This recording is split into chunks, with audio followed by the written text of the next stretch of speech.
तर नमस्कार माझ्या मित्रांनो, भरपूर दिवसानंतर अजून एक नवीन ब्लॉग घेऊन येतोय मी।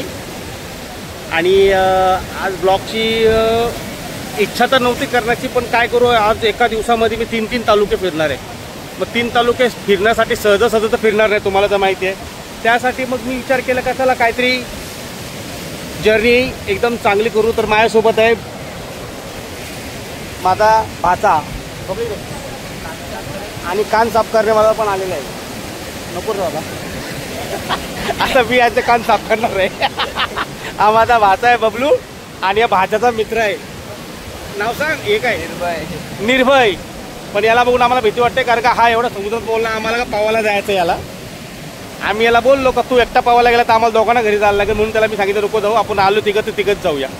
ठीक आहे, असं सोबत आमच्या ब्लॉग सोबत राहा, आम्ही तुम्हाला नवीन नवीन गोष्टी दाखवत राहू, कारण का 3 तालुके फिरायचे आहेत मला। बाय।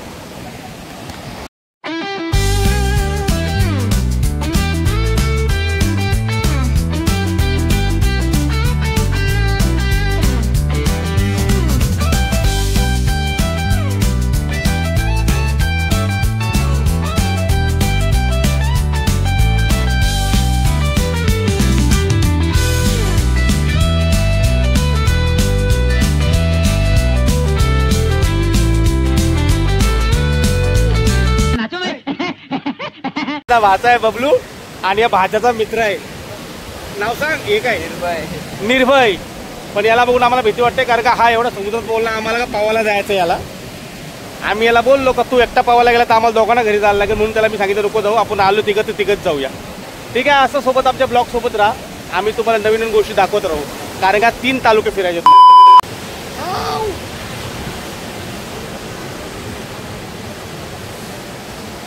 बऱ्याच दिवसाने कान साफ करतो मित्रांनो। त्याला नाम काय रे?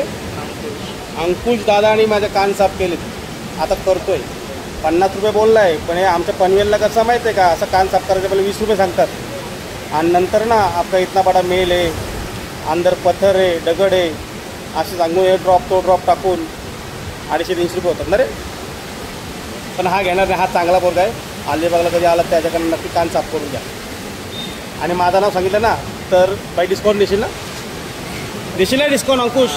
ये मुंह से सुपारी निकाल के बात कर रहे बाबा। अंकुश डिस्काउंट देणार आहे, ठीक आहे।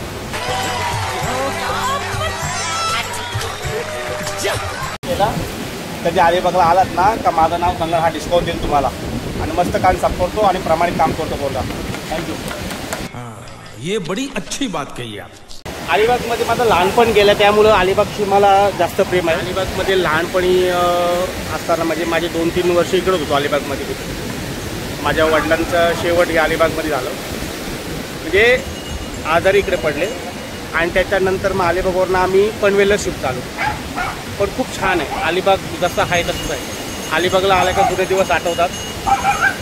इथे ना जेव्हा वालू असते त्या वालूमध्ये आम्ही लहानपणी खेळायचो। आमचा मोठा दादा संदीप दादा तो आम्हाला येऊन खेळायचा, आणि त्या किल्ल्यावरती ना अलिबागकरांना माहिती असेल तर गणेश काहीतरी चतुर्थी असते, त्यावेळेला त्या किल्ल्यावरती भरपूर मजा असते। आतमध्ये गणपतीचं मंदिर सुद्धा आहे। आता नेक्स्ट टाइम कधी आलो ना तर मी नक्की दाखवेन तुम्हाला। मित्रांनो, समुद्रामध्ये ना एक लॅम्प उभा आहे, लाईटीचा खांबा बोलतात ना का, ते आहे। त्याच्यावर लाटा किती उडतात, आणि इथनं ना माझ्या अंदाजे तो 2 ते 5 किलोमीटरच्या अंतरावरती असेल, आणि त्या लाटा बघा किती उडतात तिथं, दिसत असेल तुम्हाला।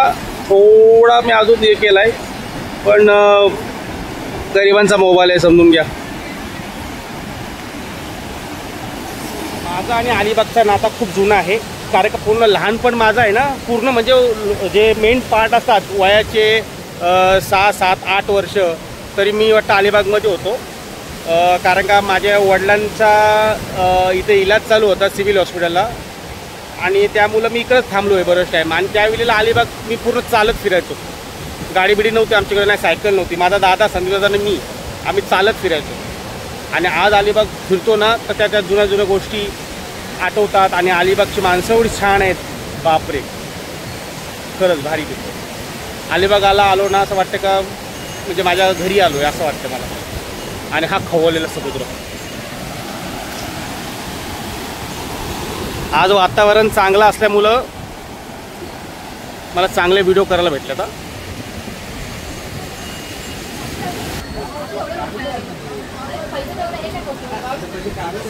आता आम्ही चहा प्यायला आलो. मग अशी बोलल्याप्रमाणे अलिबागची माणसं खूप प्रेमळ.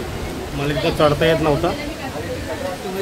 हात धुवून वरती चढवलं आहे आणि आता पाऊस होता आणि त्या पावसाच्या मध्ये आम्ही चहा पिणार आहोत. बघू तू काय पिणार आहेस? चहा. तू? चहाच भेटते मित्रांनो इकडे. तर मित्रांनो पाऊस खूप जोरात होता, त्याच्यामुळे जास्त फिरता नाही आला आम्हाला. आम्ही आलो, आता गाडीत बसलो, आता निघतो इकडनं डबल. आता अलिबागचा आमचा जो काम होता तो झाला. दिव्यांगांचं थोडं काम होतं आमचं. मागच्या ब्लॉगमध्ये बघितलं मी, जरा त्या पेपरच्या ह्याच्यामध्ये भरपूर धावपळ चालली माझी. साईनाथ पवार साहेबांना भेटलो मी. आता कोणाला अलिबागमध्ये यायचं असेल दिव्यांगांसाठी बोलतो मी खास, का काही काही सवलती असतात आपल्याला माहिती नाही पडत काय काय नाही. तर इथे सिव्हिल हॉस्पिटलच्या बाजूला समाज कल्याणकारीचं एक ऑफिस आहे, त्याच्यामध्ये साईनाथ पवार हे साहेब आहेत. त्या साहेबांनी येऊन भेटायचं, एकदम चांगलं मार्गदर्शन करतात. आता ते मध्ये मध्ये आले ना 200 मीटरचा प्लॉट वगैरे. तुम्ही आता साहेबांना विचारलं तर हे येऊन खूप टाइम झाला, हे आता लोकांना कळतोय आणि ती एक रील व्हायरल झाली म्हणून. आणि त्याची प्रोसेस खूप छान आहे, ती प्रोसेस पण मी करणार आहे. आणि बऱ्याचशा गोष्टी भेटल्यात मला दिव्यांगांसाठी. आणि खरंच कोणी दिव्यांग असेल, ज्याला काहीतरी प्रॉब्लेम असेल का काही सवलत भेटत नसेल तर त्यांनी मला खरंच कॉन्टॅक्ट करा. माझा नंबर आहे 8097890418. ओके, धन्यवाद. ये सब क्या देखना पड़ रहा है? अच्छा है मैं अंधा हूं. तर मित्रांनो आता आम्ही अलिबाग तालुका सोडलेला आहे आणि रोहा तालुक्याकडे चाललोय. रोह्यामध्ये पण आमचं थोडासा काम आहे. जेवढं दाखवता येईल रोह्याची पण सौंदर्य तर मी ते दाखवायचा प्रयत्न करीन. आणि आमचे पायलट बबलूभाई खूप छान गाडी चालवतात. मजा आली गाडीमध्ये बसल्यावरती. म्हणजे खड्डा बिड्डा काय नाही. यांचे जे वडील आहेत ना ते डेंजर गाडी चालवतात. त्यांच्या पाठी गाडीत बसलो, खतरनाक. आणि पोरगा अपडेट व्हर्जन आहे, ठीक आहे. आणि आमचा हा पोरगा आहे ना, हा सकाळपासून पबजी खेळत होता. 3 वेळा हेडशॉट झाला.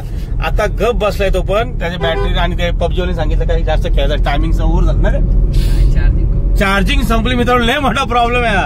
आता आम्ही चाललो रोह्याकडे. रोह्याची सुंदरता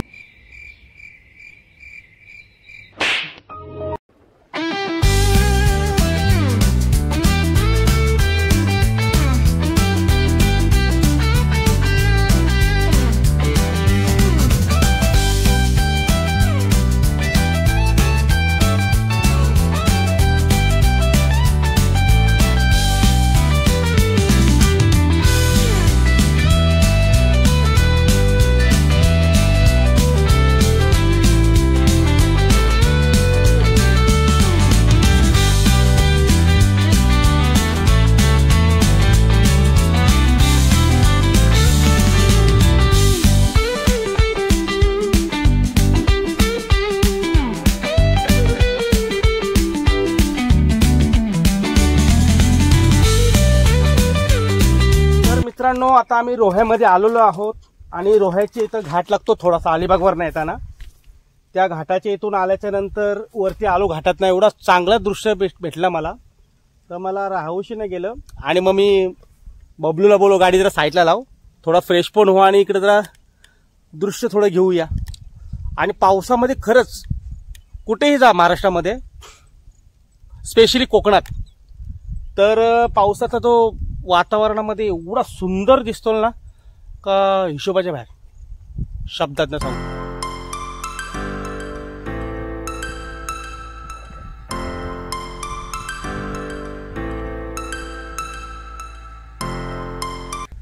रस्त्यावरती चालत चालत मजा येते व्हिडिओ काढायला. निसर्गाची मजा घेतोय. आणि आमचे हे 2 माणसं किती मजा घेतात बघा. माकड दिसला का रे? मला 2 दिसली.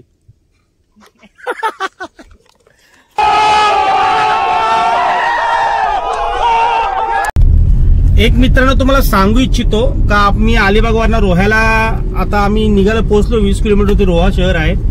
पण मी एक बघितलं इकडचे जे रस्ते आहेत ना, जे गावामध्ये एंट्री करतायत ते रस्ते एकदम खराब आहेत. आणि गाव सुटल्यावरती रस्ते एकदम चांगले. बघा आता हा गाव संपला इथं ना, आता हा रस्ता बघा तुम्हाला दिसत असेल. हे बघा इथून एकदम चांगले रस्ता. म्हणजे गावाच्या आतमधले रस्ते आहेत ना एवढे चांगले नाहीयेत. गाडी आमच्या अशी हलत येत होती. आणि जसा गाव सोडला का एकदम भारी रस्ता येतो. आणि हा कारण का समजलं नाही मला पण, कारण का आपण विचार करतो पहिला गावाच्या आतमधले रस्त्याने गावचा जो मेन रस्ता तो चांगला करायचा प्रयत्न करतो, पण इथं जरा उलटच आहे ना.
तर मित्रांनो, आमचा रोह्याचं काम झाला, आम्ही तिकडनं निघालो. आता माणगावला चाललोय.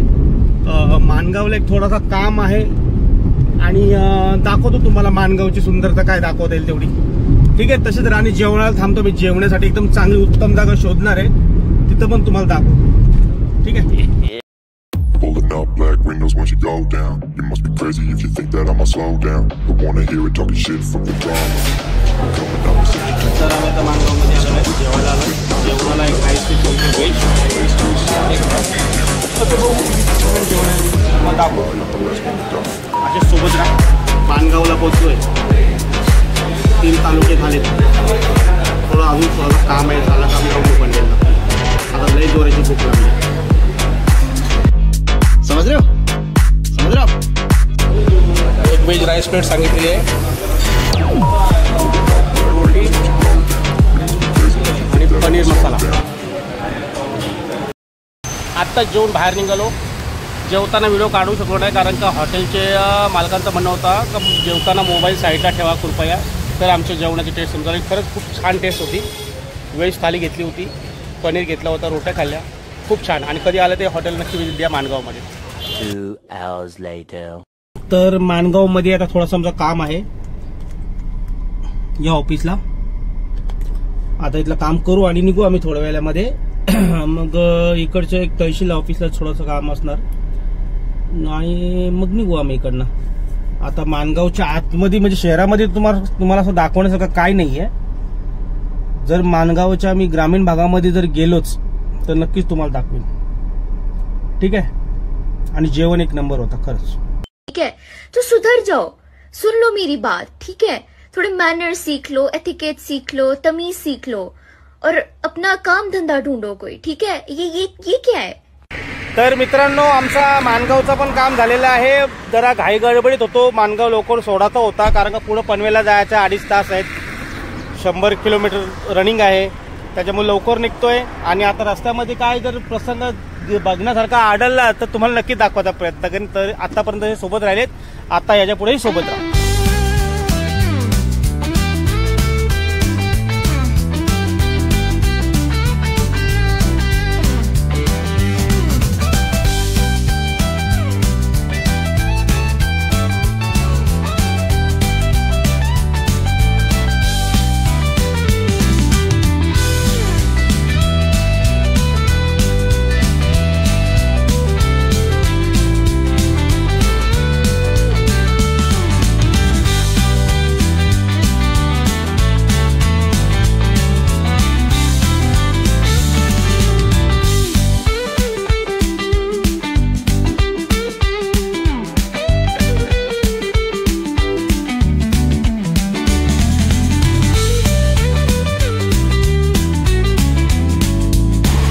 गाडीचा प्रवास 1.5 तास करून खूप आलस आला होता, म्हणून एक चहाचा ब्रेक घ्यायला थांबलो पेनच्या इथे.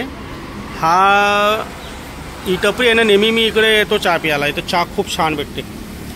फक्त सांगा लागतो बघून बनवून द्या म्हणून. मस्त वाटते, एन्जॉय करा. Thanks. Love you. Forever.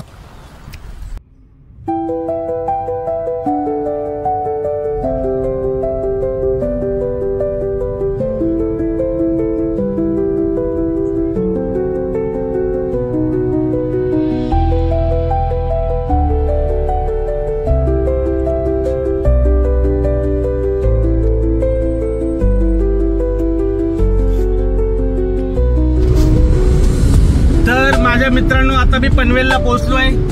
दिवसभरात 3 तालुके फिरून 4था तालुका माझा घरचा तालुका म्हणजे पनवेल तालुक्यामध्ये मी आलोय. आणि आता व्हिडिओची मी सांगायचं करतोय. आज दिवसभर भरपूर फिरलो, दमलोय. स्वतःचं काम होतं, काम पण व्यवस्थित झालं, सर्व गोष्टी झाल्या. बबलू सारखा ड्रायव्हर आम्हाला भेटला आणि आमच्या निर्भय सारखा आम्हाला एक न घाबरणारा पोरगा भेटला. जे पाहिजे त्याने आज केलं. 4 रोट्या 3 भाज्या खाल्ल्या. भाई मारो मुझे, मारो मारो मुझे, मारो मारो. नहीं ये मजाक हो रहा है, एक सेकंड यार. मजाक. बरं वाटलं, दिवस एकदम चांगला गेला. आणि असेच ब्लॉग तुम्हाला पुढे पण दाखवायचा प्रयत्न करेन. तोपर्यंत सर्वांना टाटा, बाय बाय, जय हिंद, जय महाराष्ट्र.